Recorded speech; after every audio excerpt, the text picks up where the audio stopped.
for instance, there's a computer here, but that's beyond me. I can't use this computer and have a conversation.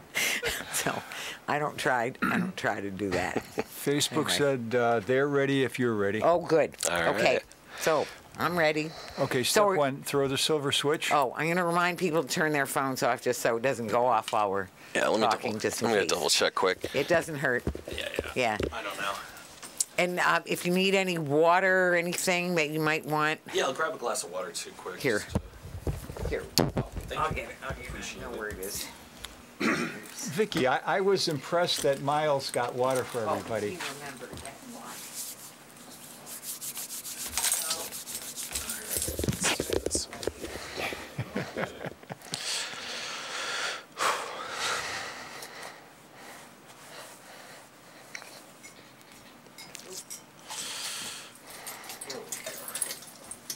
Thank you so much. Appreciate it. Awesome. Here we go. Good thing I didn't. Nice. I was afraid I was going to start spilling it on equipment or something like that. I think we're good. Okay. Okay, so, and this, this goes like, yeah, you're good. Yeah, about 4 inches from your Gotcha. mouth. Yeah. So. All right, you ready to start? Okay, we're ready. Throw the silver switch that starts the timer. Light is on? Yes. Put the clapper in front of your face. When you hit the clapper, you're on the air. Welcome to Talking Peace with the Western New York Peace Center, being recorded here at Think Twice Radio in the home of the future, which is also the home of our friend and producer, Richard Wicca. Thanks, Richard. And we're also grateful and airing on WBNY. That is Buffalo's original alternative radio station out of Buff State. So our friends at WBNY, thank you very much, 91.3 FM. We love you. And, of course, I want to remember that we're here on Haudenosaunee land, stolen Haudenosaunee land, and remember the wisdom that is shared by our indigenous friends, and try to emulate some of that so that life can continue on this creation, and we can continue to be grateful to Mother Earth and all the creatures and beings and elements that make this life it can be so much better, and that's what we're working on. That's what we're trying together. So today we're going to be talking about working people's needs, and especially some people who are doing a lot for working people's needs at Starbucks. At SB United. Yeah, Starbucks Workers United. Yes, are we allowed to say that now? Yeah. It's just legally we're not. That's not how we've designated our name. Right. Well, legally speaking, it's SB United, but it's Starbucks workers who are making it happen. Yep. So we have Brian Murray here, who's with the Lancaster. Out of the Lancaster Regal store, I work there as a barista. Yeah. Right, where you're a barista. Thank you for coming, Brian. Of course. And we're so excited to have back friend of the show, Peter DeJesus, who is the president of the AFL-CIO's Western New York Area Labor Federation. Did I get it right? You did, Vicki. Thank you. Well, we're so grateful that you're here, especially in such a busy time, but it's such an exciting time. And we were just saying when we started off that we were all together on Labor Day. And I wonder if we thought we'd be as far as we are today. But before we get into that, I want us to just hold up just some of the values that we want to uphold in this conversation and in this issue. So why don't we start with you, Peter, and we'll just go around. So what's a value or a value or two that you think of in this connection with workers' needs? Working people's needs? Some of the values that come to mind off the top of my head are just kind of value and integrity when we're talking about workers and their needs. Mm-hmm. Absolutely. Thank you for saying that. Such a vital thing, integrity, and it doesn't get a fraction of the attention that it needs. No, it does not. No, it does not. So thank you so much for bringing that one. That is a big one. That one should be in every time. And Brian, what would you say? Yeah, definitely. I think courage, obviously the courage to stand up in your workplace and to organize, to take that step, and courage to, speak truth, both truth to power and truth to, people you care about. I think that's really important, especially with the work we've been doing, Courage, that's another one. This is why I like it that we started off with the values, because it's so energizing, really, and inspiring to look at those values, because that really is what brings us to do what we do. And I want to say I'd like to hold up, well, it makes me think of Cornell West. When you brought up integrity, it made me think of Cornell West says what people really need: moral integrity and universal solidarity. And if we had that, everything else would fall into place. So I could bring up solidarity, but I also can't help bringing up truth and love. So unarmed truth and unconditional love, that's what Dr. King said. But it's almost, part and parcel of those same, they're all interrelated and interconnected. Like courage to love, because that's the heart. The courage gives us that heart to, and that's what it's all about. Caring and working for our fellow creatures and beings and all of us together in this universal solidarity. So why don't you bring us up to speed, Brian, on everything that's happening? I just can't believe it as you walked in about all the things that are happening this weekend today. Yeah, that might take the rest of the show, Vicki. Right.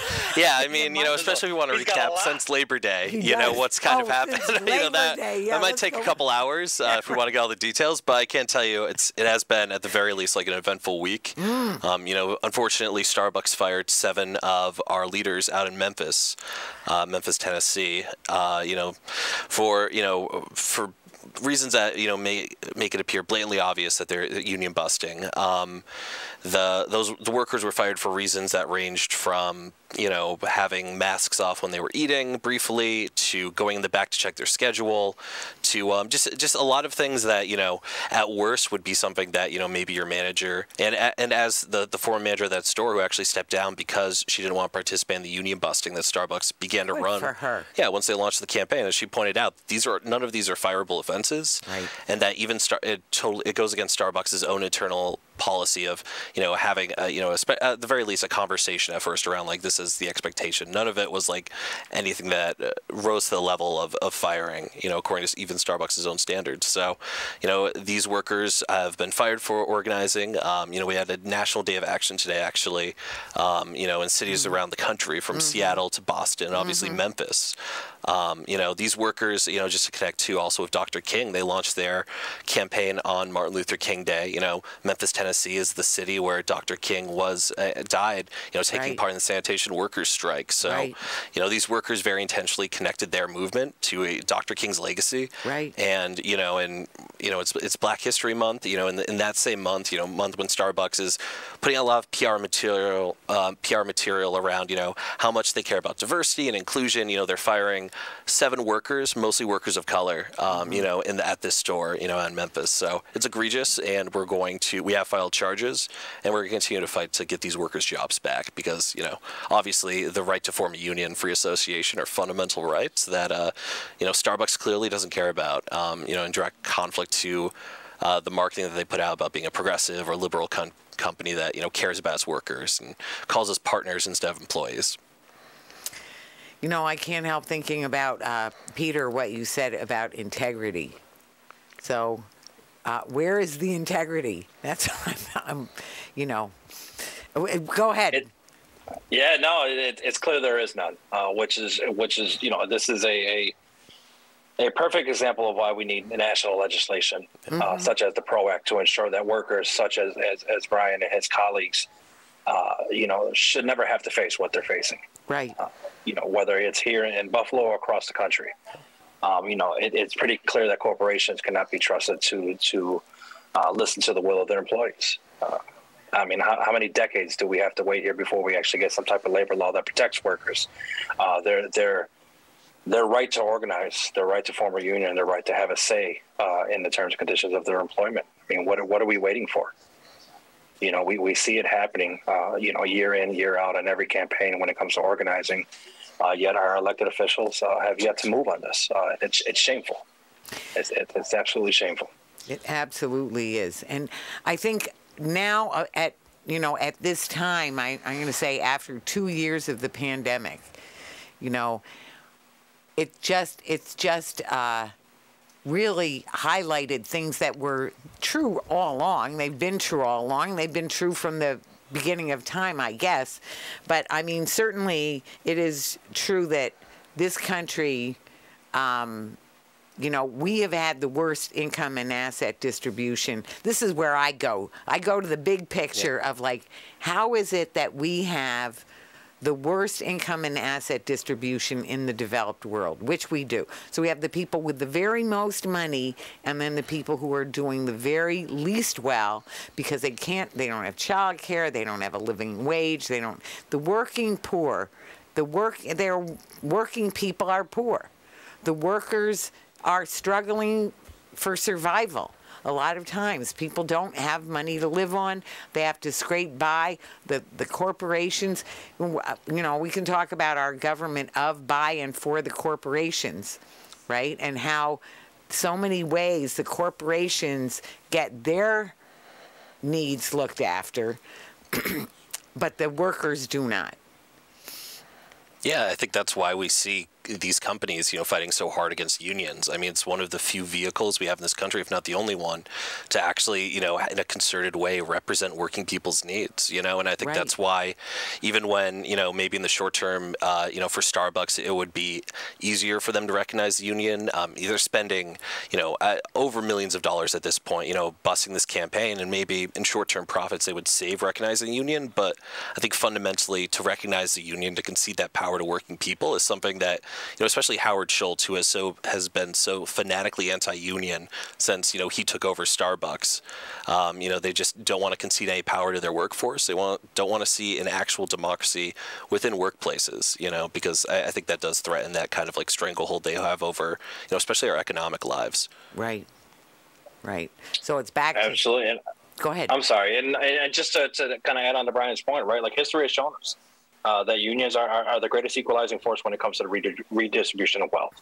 Yep. Right, which is again, to Brian's point, why you're seeing these companies, these corporations, pushing back so hard against the will of their employees. They claim to be partners, yet they act in a way that doesn't make anybody feel like a partner. Yeah, no, that's just the reality, right? And right. We know that the issues that a lot of these workers, not only the Starbucks workers United are facing, but workers in general are facing, are nothing new. They've just been exacerbated by the pandemic that has shown the flaw within our capitalistic system. It's a problem. It's a problem we have to fix. Yeah. And it's so outrageous to me when I mean, the thing is, when we say, oh, our essential workers, how we love them, they need to go to work while the rest of us those of us who can, work at home on our computer, working remotely, go to our Zoom meetings. And so people who actually, who put their lives at risk to stock the grocery shelves, make the coffee for people, do whatever it is, do all of these tasks that we do not consider need a decent amount of pay, which is, we just finished saying, it's hard work, it's physical work often that ends up taking a toll on your body. Right, and those people, these are people. This is people struggle for having a decent home, having a roof over their head, or a decent place to live, not just a home, maybe a home, but or just to have enough to eat, or how many companies do we know help their people go get food stamps? Right? Yeah, Walmart. Walmart, right. I was thinking Walmart, the biggest culprit of that corporate welfare. Yeah. Right. I mean, for Starbucks, it's touted, often the healthcare benefits, but, for most of us, it's totally inaccessible. I mean, I use Medicare. A lot of our workers utilize Medicare just because it's easier to stay. Medicaid. Right. Jeez. That's right. No, it is a different thing. Yeah. Yeah, it's not. Yeah. But yeah, so No. using state provide healthcare because we can't afford the healthcare plans are just too expensive. That's provided, but yet they're Right. going to tout that as a benefit and try to use it against us in organizing. Say that look, we have these great benefits, and then also in the same token say it'd be a shame if they went away if the union got voted in. And deliberately threatening workers with what little they do have and what benefits they do provide us. None of that was anything that we negotiated, that we asked for, that actually meets our needs. These are just things that clearly they're just using to hold over our heads and threaten to take away now that we're asking for a seat at the table. So It's ridiculous. yeah. 50-year-old playbook. Yeah, no, it's the same playbook. It's unattainable and unachievable by any worker. Yeah. And threaten that it's going to go away. Well, we don't have access to it now anyway, so it can go. Yeah, exactly. I mean, We let's don't just want be it honest, anymore. Yeah. No, we don't Right, want it. because I mean, it's too expensive. The reality is that I think the beauty, if there is a good side of this pandemic, has been that though corporate America will still not acknowledge the value and the worth of those essential workers that they've overlooked for decades, right? We're talking about the store clerks, the retail workers, the baristas, the grocery store workers, transportation workers, Right. Those who are provided the essential service that has been shown the last 3 years, that without them, these cities, states, this country comes to a screeching halt. Exactly. Though they've yet to recognize the value of those workers now understand their value. Yeah. And they're standing up for it. And they're now a force to be reckoned. And corporate America is scared right now. Yep. As well Corporate they should America be. is scared. As well as they should be, absolutely. Because it's back to, I want to go back to that income and asset distribution. When you think about that, these are the same people who are, we just finished using 2 examples. And there are other examples of the billionaires. They're billionaires. They don't even have to do their money is just making money. So it's like cancer. It just, money makes money. So money keeps making the money. And these people have more money than they could ever imagine what to do with. And yet the workers don't, can't pay the rent. Yeah. I forget who this quote is from, but it's like no one earns $1 billion. They steal it, and this is all taken from our labor. Like Starbucks does not run without us as baristas and chefs, working these stores. And the fact is, it's not unreasonable demand to say we should have a say in how that those profits are doled out. They shouldn't just be for share buyback, stock buyback programs, or giving Kevin Johnson over a $20 million bonus. I mean, he wanted $50 million at the beginning of this year. It's never enough. His own shareholders had to tell him, no, you only get 20 this year. Well, we're making, in one of the, I guess, the more higher paid markets, $15.97, and that's, but across the country, workers, until we stood up and even started fighting for our union, we're making anywhere from $9 to $11 an hour starting wage at Starbucks. And only because of our union drive have we forced Starbucks to at least promise at some point to roll out a $15 an hour minimum wage nationwide, but we've yet to see that fully run out. We have yet to see that actually, and there's no one holding them to account for that. Without a contract, without that in writing, who knows? If the union movement died tomorrow, I doubt we'd see that roll out. So, there's a lot of promises, but obviously, without actually having power in the workplace and a contract to guarantee it, none of these things are guaranteed. Well, the union, we know the union. Right. Yeah. The union movement is not petering out. Yeah, well, no, I know. I'm just saying. But yeah, there's nothing holding them to account. Not if we on this call have anything to say about it. Yeah, exactly. No. But so now tell us some of the other things. Now, what were you talking about in Chile? What's happening? Yeah, sure. there? So workers for a couple of years in Chile have been organizing their Starbucks locations. They face a lot of the same tactics that we face. Very brutal, union busting. Chile, unfortunately, has some pretty weak labor laws. As weak as ours, if not even a little weaker, in terms of protections for workers. And obviously, Chile having come out of the Pinochet dictatorship in the 80s has a long history of violence against labor organizers. So it is it's a rough terrain for organizing. But those workers have won some gains. I believe they've organized a couple stores where I believe next week on the 23rd, we'll be doing a solidarity call with Chilean Starbucks workers. So, keep an eye out for that. I'm sure we'll be posting about it. So, yeah, but, we're showing solidarity. There are Starbucks locations around the world. Korean Starbucks workers walked off the job a couple months ago because of just the massive amount of overwork that they have. I mean, like, workers across the service industry, especially in fast food, have seen, just constantly being overworked. The same thing with, pressures put on workers in the Chinese market, in Japan for Starbucks. Like, it's an international brand, and workers face a lot of the same conditions no matter what country they're based in. So, we're trying as much as possible to support, our brothers and sisters across the world struggling for, a better wage and real say in the workplace. That universal solidarity. Yeah. And I that's so exciting to me too, because this is one world. I mean, I feel like nationalism, I love the United States. Well, I love and hate it too, because I mean, we're founded on land theft and enslavement, but for one thing, but there's certainly good people here doing good things, as well as all kinds of quite different things that are going on. But we are one world, and now, especially with climate catastrophe, with nuclear weapons that we've had, and now they want to, don't get me started on that.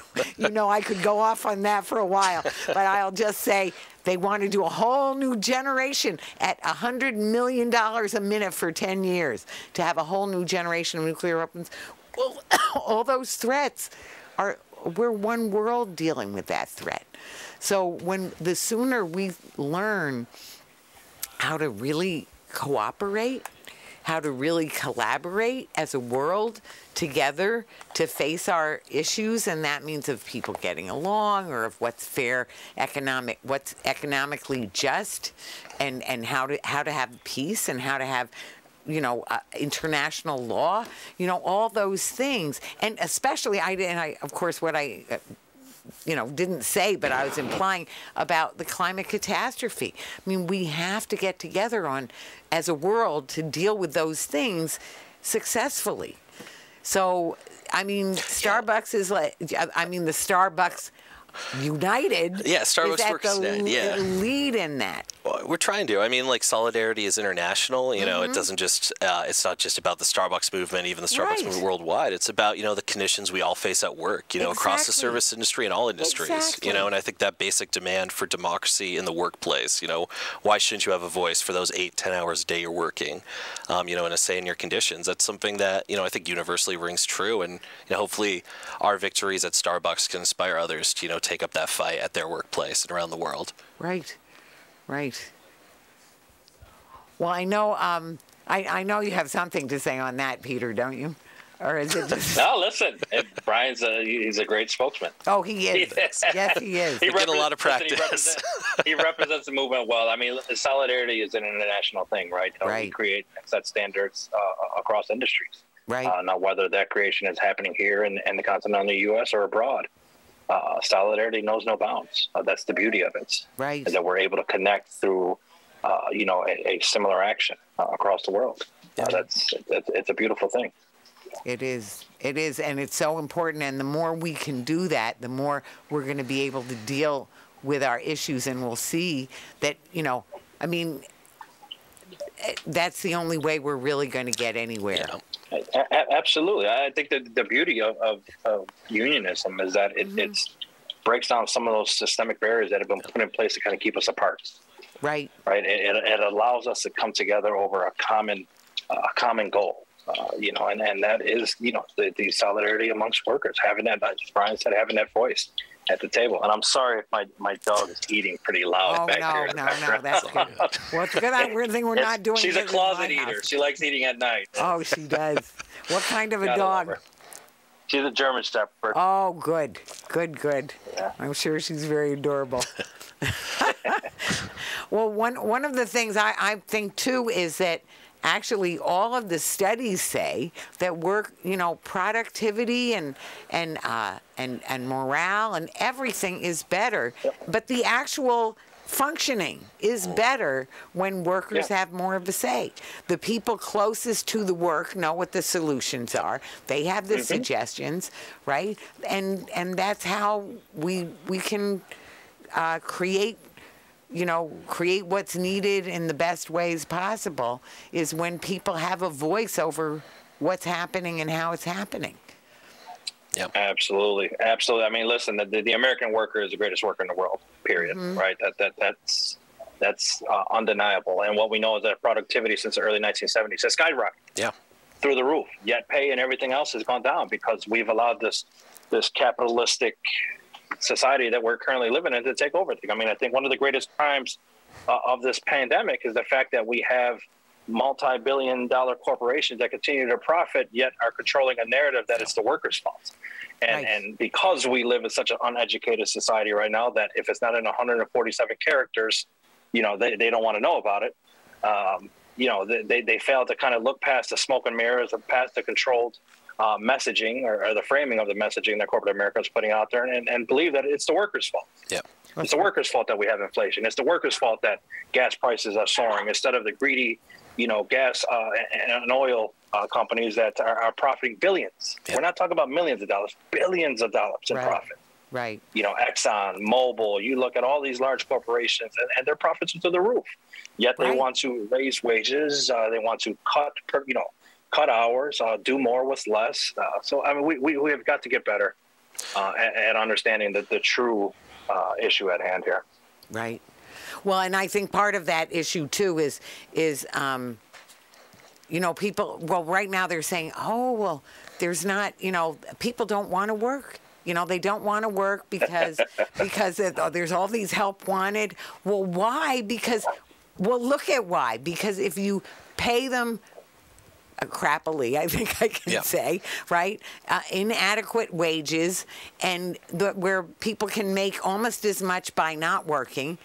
Give people a decent living wage, and then people will want to work, right? And instead of the higher mucky mucks who are, there's so many movies and stories and everything else that are actually factually correct, that the higher mucky mucks are raking in the dough for firing all the other people and saving money. Yeah, I mean, when we're coming out of a pandemic where almost 1 million people have died, so of course there's going to be, along with that, some shortages when you've lost almost 1 million people, also, Right. And I think that fact, too, doesn't get, talked about either enough. But yeah, I mean, I think it's a labor withdrawal. People are withholding their labor right now because, A, for a while people didn't feel safe, and B, that, they were willing to wait out and find something that actually paid decently and potentially had better conditions. People don't want to go back to the same old job that pays them nothing and treats them, horribly. That's just burnout of anyway. So I think the pandemic had people really reevaluate their position and their jobs and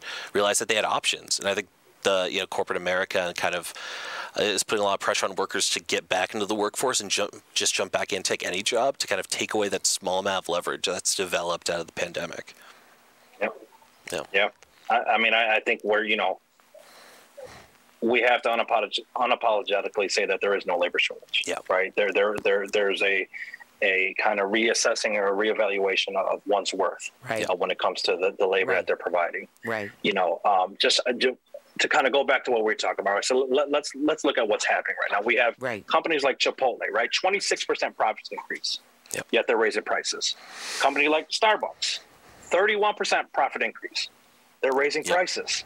McDonald's, 59% profit increase, raising prices. Shell, Mobil, BP, 60% profit increase during the pandemic, yet they're raising prices. There's not a labor shortage. This isn't inflation. It's 100% corporate greed. End of story. Yeah, I mean, we're seeing Starbucks right now cut hours nationwide, or potentially around the country, and this is an attempt to, like Amazon does, to push higher turnout. They're doing hiring drives across the country to try to push out more senior workers. They don't want workers and baristas and shifts invested in the company staying there anymore, because these are the people that actually care about their workplace, that love it and want to see it change. They want new workers that'll hop in, hop out of the job. They want to have as much turnover as possible because, it has been the senior workers that have represented and led this movement, you know, like Michelle Eisen from Elmwood, like workers, so many other workers around the country. I mean, we have over 88 stores in count, 84, 85. I can't even keep track. It's going to change by the time this goes up. So, you know, right. Yeah, no, they don't want to see those workers stay in place. They don't care about, you know, people's dedication and love for the job. They just want to, at this point, just see a massive turnover and, you know, just, yeah, churn workers out like a machine, you know. So it's unfortunate to see, and it's really sad because, you know, a lot of people do love this company. A lot of people love their workplace. And I think, you know, my experience has been working at Starbucks. It's some of the best people I've gotten to work with. It's a really good, you know, kind of like store, you know, and I've heard that from a lot of our workers too, you know. So it's a shame that, you know, they're willing to destroy a lot of that, what was left of, you know, I think, you know, a lot of good things that did exist in the company, that they're willing to destroy that, kind of those last remnants just to try to bust the union more. So. You know, we just did a show on youth needs. So, I mean, and the violence that's going, you know, some of the youth violence, et cetera, and where some of that is coming from. And, you know, these things are not, you know, they're all interrelated and interconnected. So in the same way as kids feel like there's no opportunities for me. There's no, you know, there's not a decent job out there for me, you know, and I won't have any self-determination in my job. I won't have any respect in my job. I won't have, you know, so they feel like what's the use? So I think we can do things so much differently, and especially back to, you know, where people can take more pride in their work. Yeah. And of whatever kind, and whether it's repairing cars or I mean, all labor has inherent dignity and has value. You know, being a barista or being a teacher or a teacher's aide or bus driver, those are all, you know, valuable, important things that we need people doing, and that we want to fully compensate them and ask them what they need, or get the suggestions for the changes in the workplace or in ways of doing things. That's how the function, how the efficiency has gone up anyway. And the other thing I want to say, you know, there's so much about mechanization that people want, and yet then we say we have all the energy problems and everything else. There are a lot of things that we could have people do. Let people do them. You know, we don't need to automate everything. It'll be a better product, and it'll be, we have people to work. Let them work. Yeah. We have to stop telling people what type of careers they should be looking for, and just begin to provide opportunities for them to look, you know, to look for employment, for gainful employment that's going to afford them an opportunity to provide for them, their families, for you know, a true shot at the American dream. We have to start promoting, you know, trades in the same manner to which we promote higher education. That is a viable option. Yes. You know, especially with the recent you know, influx of money that's going to be coming in for infrastructure bills and things like that when we talk about climate change, right? Trades is going to be at the forefront for a very long time in building things that are self-sustaining, you know, that are efficient. We need a skilled workforce, and that is a job that is a very good paying job, one that, you know, somebody can not only build a career, but can advance themselves through education, and education that's paid for, right? I mean, I recall a time to where we promoted trades. Right. We were in school taking carpentry classes and those type of things, but now it's frowned upon, as if one who works with his hands is something to look down. I even took some carpentry class, actually. Listen, I took carpentry classes. I took home ec, right? Those were all mandatory classes because at that time we were giving options to kids. Right. Options to see what it is they wanted to do, instead of turning into a society that says, no, you have to go be this or you have to go do that. Right? All work has value. All work has value, and who are we as a society to tell somebody what a career does or does not look like? Yeah, and it's up to that person to choose. And people do basically want to work, I want to say, and especially 100%. How much people want to work has a lot to do with the way we value things in our society. I want to say I grew up valuing hard work. I want to say, being a self-confessed workaholic. But I mean, I've had wonderful work, which is as a social worker, as an activist, you know, working to, make the world a better place. Let people do, there's so many ways that people can really positively contribute. And so if we value that and we show, and it's not an advantage to make out better than other, that if altruism or integrity, thank you, your word of integrity, that integrity, we have to expect integrity. We have to build that right into our society, into our children, into ourselves as much as possible, to try to live up to our ideals, not like take care of number one. That's not that. This is the product of when we've kept pushing that kind of idea, and not about taking care of the community, being, being a village taking care of each other. Yeah. That village that takes care of each other. That's the global village that takes care of each other. Is what we have to do. And I mean, that's when people have the courage to see that it's this way, and see that another way is possible, right? And make those changes, and have the courage to make the changes so that things will change. Yeah, I mean, people definitely want to see something different. I don't think this movement would have grown just as quickly as it did if people didn't have that hunger for something different. Right. If Starbucks, and I think across, work in America, a lot of people love their jobs, or I think could love their jobs, but, they need to be meaningfully engaged and, right. Be a active part of that process of work, because it is, if you're just totally detached and alienated from what you're doing, you have no say right. in your workplace and the conditions and what it looks like, of course people aren't going to want to, be at those jobs. I think work could look radically different, and could be it should be a really, joyful and meaningful part of your life. So what happened at the Elmwood store? Why don't you tell about that? Are you talking about the walkout? Yeah. Oh, yeah. So the walkout happened. That was over, I think it was over a month ago at this point. Right. Workers at Elmwood decided to walk out. Over a third, I think at that point, almost half of the workers were out on COVID leave, and mm-hmm. they weren't putting any meaningful protections in place to protect those workers from, they wanted a kind of a pause, a 5-day shutdown of the store to allow basically kind of these workers were coming in exposed and expected to continue right. to work right. as long as they didn't have a fever or symptoms. So they wanted to have some time to shut the store down. They had bargaining with Starbucks, I believe, at that point over COVID safety, and Starbucks basically stonewalled them, said we're doing the best in the industry, we're not changing anything.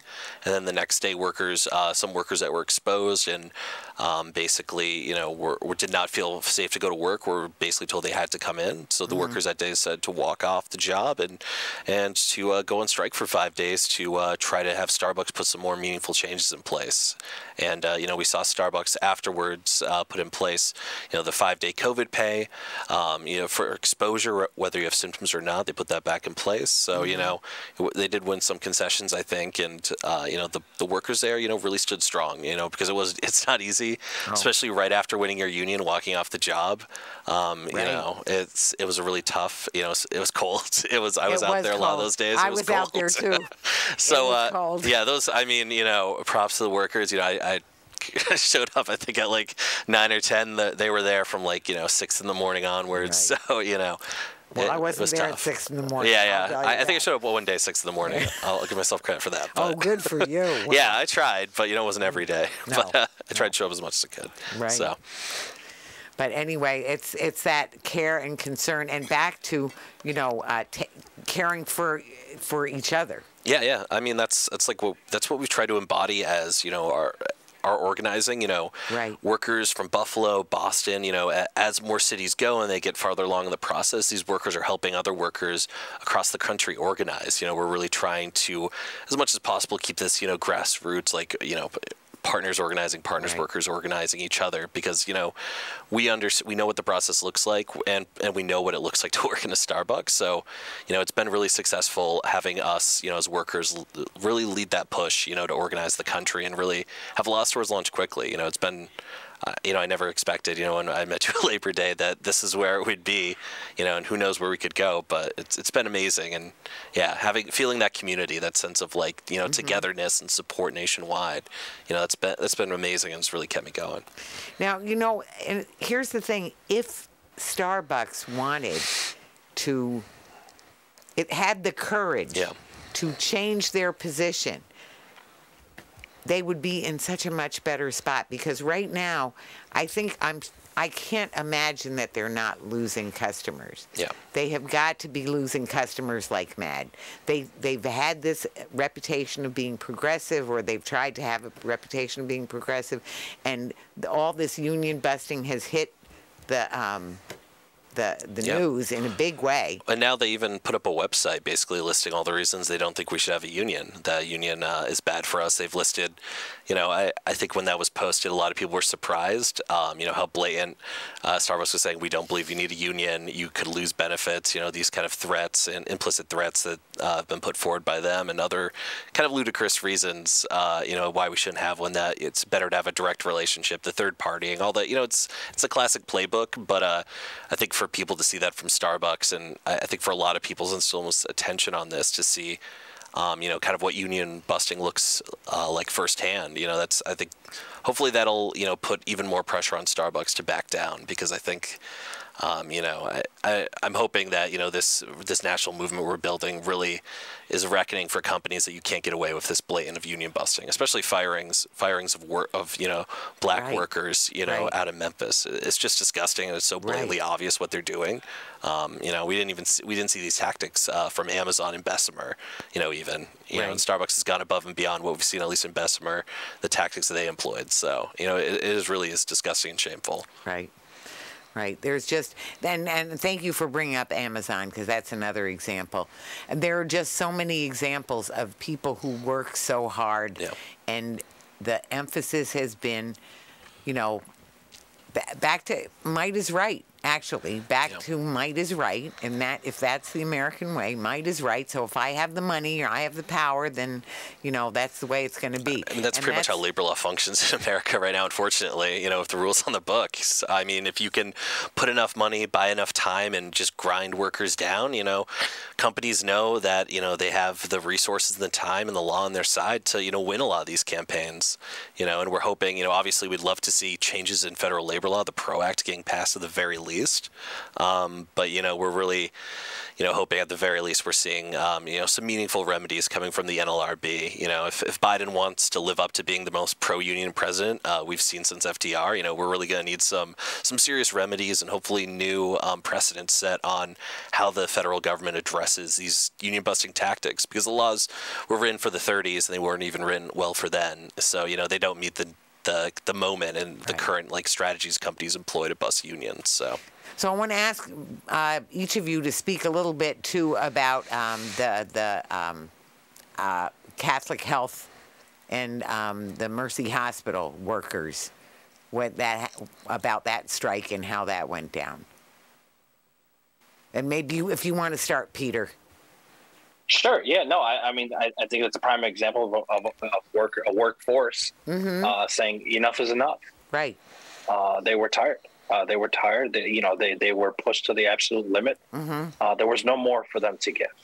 There was no more for them to give. A system that has profited off the back of these employees, much like many other sectors of work. This is a labor-intensive work that these men and women of CWA were doing, and when one of them go down, they're simply replaced. So they decided that they weren't going to wait for legislation. Right.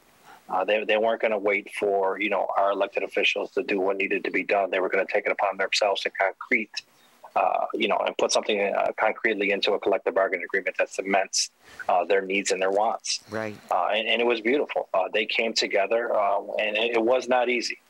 Going out on strike is never, the chosen or preferred course of action, yet sometimes it is the only action that is left to take. Right. And shame on Catholic Health for, recognizing these healthcare heroes, but yet failing to give them the tools that they need to not only do their job, but to continue to protect this community as we, continue to navigate this current pandemic. So it was a tremendous amount of solidarity that helped the Catholic health workers get through their strike.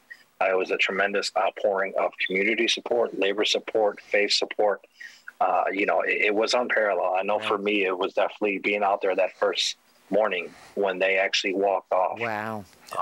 It was an image that I will probably never forget in my lifetime.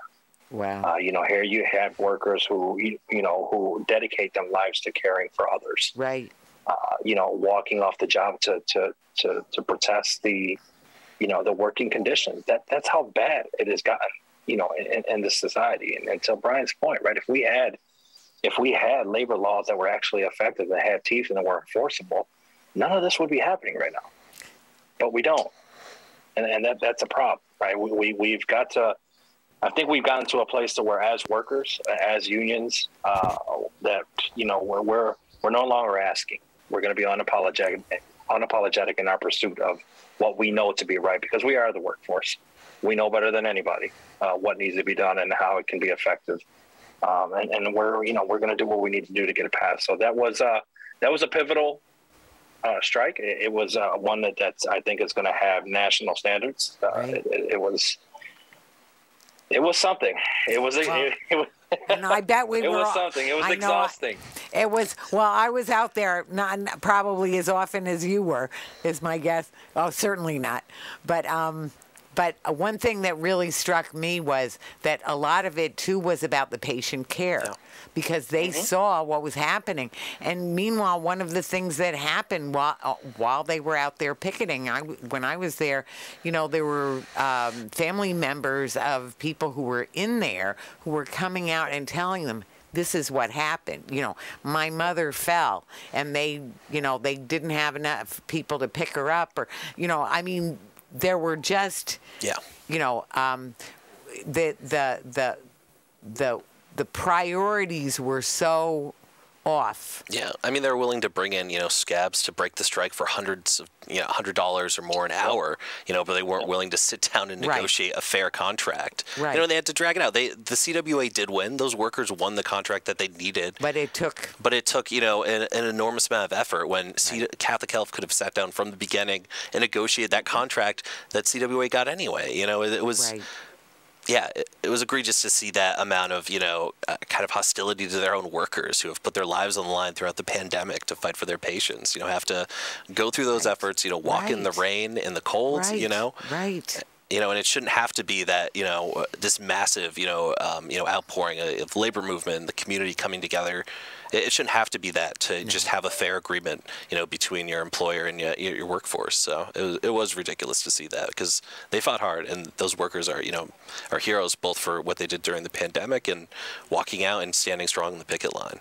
And what they do every day. Still. It's still due to this day. Yeah. Right. Absolutely. And I think the biggest crime is that it might not be the last one that we see at a major healthcare provider. Yeah. Right. That's just the reality. Kaleida Health contract is up, and we don't know what that's going to look like. Well, we know that the eyes of healthcare, not only here in Western New York but across the country, were on the CWA strike, and to see what the outcome is going to be. I pray that we don't get to that same place with Kaleida. But the situation and the issues that the CWA workers were dealing with inside of the Catholic Health facilities are not anything that just pertains to Catholic Health. It is something that's universal across the healthcare industry as a whole. Yeah. We have a healthcare economy that is crumbling. Yeah. That was not really created to take care of the patients, to take care of the residents. It was created to create wealth for those who can provide, and that's a problem. That's a problem. I think it's back to our priorities again. What do we value? So we don't value people. We don't value sick people. We don't value our children. We don't value our older people, because the money is not in caring for them.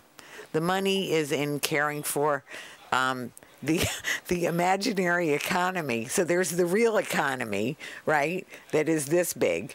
And then there's the 8 times as big thing that includes all the derivatives and all the other manufactured imaginary financial instruments. And the people who take care of that stuff, those people are raking in the dough. Yeah. Not the people who are taking care of your children, or teaching our children, or we have just a lot of, right-sizing to do about how we value people's work. You know, what work is work, and it's not to say that should a person who's running a factory or, you know, that a top banana or something make more. Yeah, maybe they should make some more, not 300 times more. I mean, it's so insane. It's so insane. And back to the line of work. And I want to say as a social worker, and I want to say as a peace activist who got paid to do 20 hours a week when I was doing 60 hours a week, which was my choice. It was my choice. But I mean, where, you know, I actually, what I made, it just went like that over time, you know, I mean, down, you know, will it ever come to an end? Anyway, it did. But the point of how we value whose work has what value. So the people who take care of us, who take care of this world, who make sure things are running and moving, who care for the people in this world, who care for changing into an economy where we're not destroying the planet and eliminating people in this world, right? That life can continue in this creation. I use that phrase when I was talking in the very beginning of the show, doing that land acknowledgement. That is what the indigenous people say, so that life can continue in this creation. Well, it's not going to continue if we have all the the continuing, you know, climate catastrophe and just the grinding people down as well. Yeah, I mean, unfortunately, like the values that we see in our society, that's a byproduct of those who are in power. And, you know, as the union movement has been, you know, decimated, you know, even before the Reagan era for a long time, since the founding of the NLRB, pretty much, you know, the whittling away of workers' rights, you know, began. But, you know, we hopefully part of this project of, you know, that, you know, we're just jumping into of rebuilding the labor movement, you know, hopefully that and working in concert, you know, with other communities, with other, you know, activists along with environmental, indigenous rights, you know, Black Lives Matter, like all these other desperate movements. We need to act in concert to push a different set of values that's, you know, diametrically opposed to what we're seeing right now being pushed on us. You know, that just grinds people down, like you said, you know. And I think, yeah, without that power, without the ability to, you know, push those values out there, you know, we're just going to see the same, you know, the destruction of the planet and the destruction of, you know, workers' rights in their lives, you know, without some kind of, you know, real force to make a change. So instead, we're going to have integrity. Moral integrity, or every kind of integrity, universal solidarity, right? We can, I do believe, you know, I use this very often to encourage myself is, you know, that crisis equal to opportunity thing, right? Because more and more, I mean, I feel like we are in so many ways, we are in a crisis. There's so many real existential threats and all kinds of threats to us individually and collectively. And yet, it encourages me, it's so scary, but it encourages me to think that in this danger and flux that we're in, really radical changes could happen. That could be another way is possible, another world is possible, and we can make that happen if we have the courage and the integrity, like you both were mentioning. So, you know, we're getting a little bit closer to the end. We have about 5 more minutes. So let's just wind up with how can people help? How can people get involved? What can we do? Yeah, I mean, for at least for the Starbucks specific part, you know, if you're in, obviously this is in Buffalo, so going to the, we have stores voting right now, the Sheridan Bailey location, we have the Depew location, and the Walden Anderson Starbucks. Their votes are, you know, the ballots are, you know, being sent in right now. We're going to have a vote count coming up on the 23rd. So, you know, going to those stores, letting them know that you have their support, that they have your support would be amazing. With the Del Chip location that just filed to vote, that'll be having having a hearing soon and hopefully having their election dates. Say it again, which ones? So we have the Sheridan Bailey, Walden Anderson, and Depew locations. Those locations are going to have their vote count on the 23rd. They've been sending in ballots for the past couple weeks. And the Del Chip location just, I believe last week, filed for union elections. So, they'll be coming up soon, and they could use a lot of support because I'm sure, a lot of pressure is going to be coming their way and already has been. They've been running an anti-union campaign a long time. So, and calling on Starbucks to rehire the Memphis 7, the 7 workers fired in Memphis, reaching out to them, the customer service number, it's a great way to let them know that, this is not the company that you want to, potentially frequent. We're not calling for a boycott, but, letting them know that, this is unacceptable, is important. Right. So. Yeah, and organize your workplace. Get in touch. The AFL-CIO, CWA. We have so many amazing unions in this country. Taking a real look, getting in touch with an organizer. I mean, I think it's one of the best ways to improve your workplace. It is the best way to improve your workplace is unionizing it. So. Right. And Workers United, of course. Sure. Yeah. Absolutely. Sure. Yeah. Absolutely. So, Peter, what would you say? What can people do to help? I think that, they have to be continue to be present. I think we have to continue to actively collaborate, be willing to communicate with each other. This is Western New York is a union town. We happen to share the luxury of having a union density that's more than double the national average. So the chances are, your neighbor, your friends, your family are union members, right? We need to actively ask them to get involved. We need to, collectively as a community, support those who are willing to stand up and say, hey, I want to be recognized at my workplace. I want to have a say in my workplace. And I think as a movement, we have got to begin to think outside of the four walls. All right. For far too long, we've been kind of pinholed into our own individual silos. Well, I think what's happening now is we're expanding, right? Traditional organizing has gone by the wayside. We're now looking at other avenues. Right. The reckoning is here with us. And if we refuse to kind of adapt and change with it, then, we're just going to get swallowed up by it. So we have to continue to work in collaboration with our brothers and sisters across all sectors to ensure that, an attack on one is an attack on all of us. And I think you'll absolutely continue. We'll continue to support our brothers and sisters at Starbucks to ensure that, this campaign that the Starbucks company is pushing, this private campaign that's now gone public, something that we've all known for a very long time when it comes to their union busting tactics. Right. That we're shedding a light on it, and then that we're there to support them to ensure that at the end of the day, they are victorious in getting their collective bargaining agreement that will definitively give them the voice that they so eagerly deserve and have earned. Absolutely. Thanks, Peter. Absolutely. Yeah, brother. Very We're much here, so. brother. We're here. We're here to the end. Too. Yeah, Thank you. Absolutely. And also that, what was that law that you were mentioning? Is there something that the PRO Act? The PRO Act, absolutely. Right. I encourage everyone to educate themselves on the PRO Act. As Brian has mentioned, it's one of the least things that we could do when it comes to legislation to protect workers' right to say, hey, I want to be recognized in the workplace. I want to have a say in the terms and conditions of my everyday employment. Contact your legislators. Again, we're lucky enough here that we have a delegation that is in support of it. But even with that support, it hasn't been passed. Yeah. And that's a shame.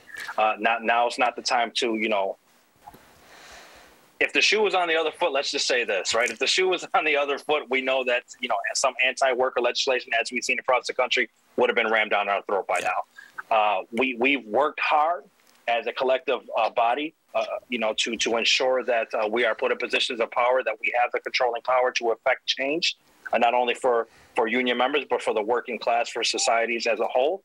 Well, now's the time to be unapologetic in that pursuit, right? We shouldn't be hearing about parliamentarians or anyone else that can hold up a legislation, or two Democratic senators from states that represent not even a quarter of this of this country's working class. We need to get things done. Yeah. And that's, and if we can't elect folks who can get it done, then it's time to elect other folks and put somebody in power that's actually going to get done what the working class folks need to get done. Right. So people should be contacting their congresspeople and senators for the PRO Act. They should contact their senators, their congresspeople. They can also go to AFL-CIO.org and read up on the PRO Act. We have a whole PRO Act kit. The basis of the PRO Act is to just increase workers' worker power, to Sure. make sure that the working class has the tools that it needs to thrive in today's modern society, right? To achieve that American dream that we all want. Well, we'll be working on it. We'll be absolutely working on it, Appreciate that. united. That's right. Unite. We will unite. So anyway, I can't thank you both enough. It's so exciting what's going on. So grateful to both of you for all your great work and for coming on the show and sharing all that passion and integrity and courage that will keep us moving forward. So this is Talking Peace, and together we've been talking peace in truth and love. Awesome. Thank you so much. Thank you so much for having me. Beautiful. That was a great show. Wow. Always love the energy, Vicki. Excellent, Always love the excellent, energy. excellent. Well, thank you both really so much. It was great seeing you again, Peter. That was so. What a day! Good seeing you, brother. Keep fighting. Yeah. Hey, I'm sure we'll see you soon in person. So.